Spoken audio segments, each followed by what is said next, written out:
Hi students, I am your English teacher M.R.Ahire.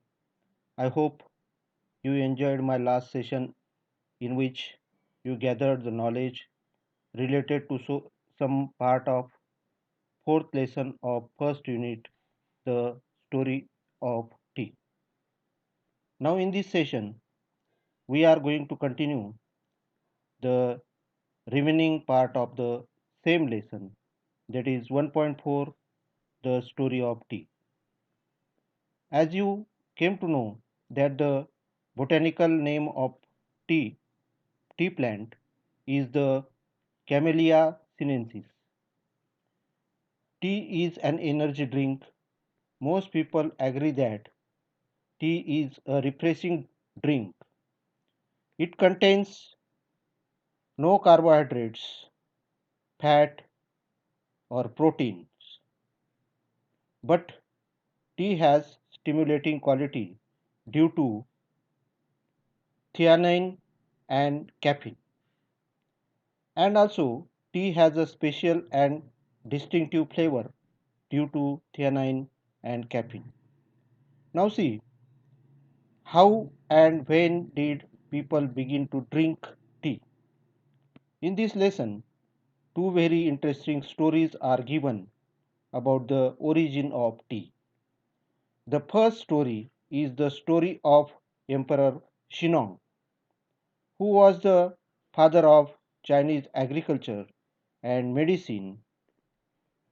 Once he was on his travels and his servant was boiling some water for the emperor to drink. Just then, a few leaves from a nearby tree blew into the boiling water. The water immediately changed color. On drinking the water, the emperor was amazed by the rich flavor and the refreshing quality of the resulting infusion. The Chinese Emperor Xinong carried out further investigations and discovered that tea had medicinal use and it could also be used as an antidote to certain poisons. The another story is the story of a Buddhist monk named Bodhidharma, who was the first to use tea as a drink. He was keen to find a herb or a medicinal plant which would help him to stay awake and alert for long period of time in prayer and meditation.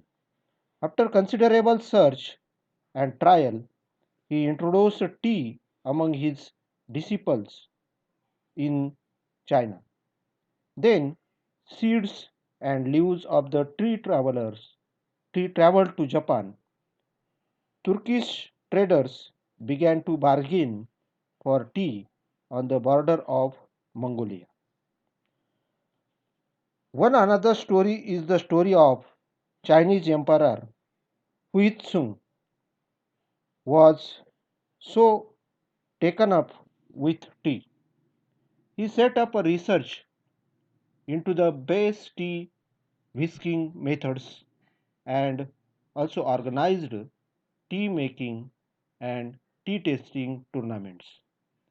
In his court, he was very tea minded that he failed to notice that Mongolia had actually taken over his empire.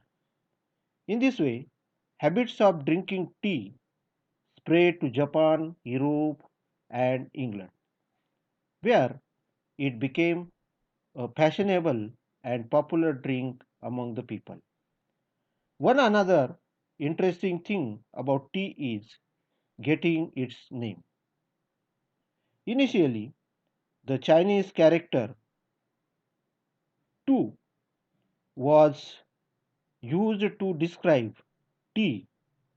Afterwards, cha was developed to refer to tea.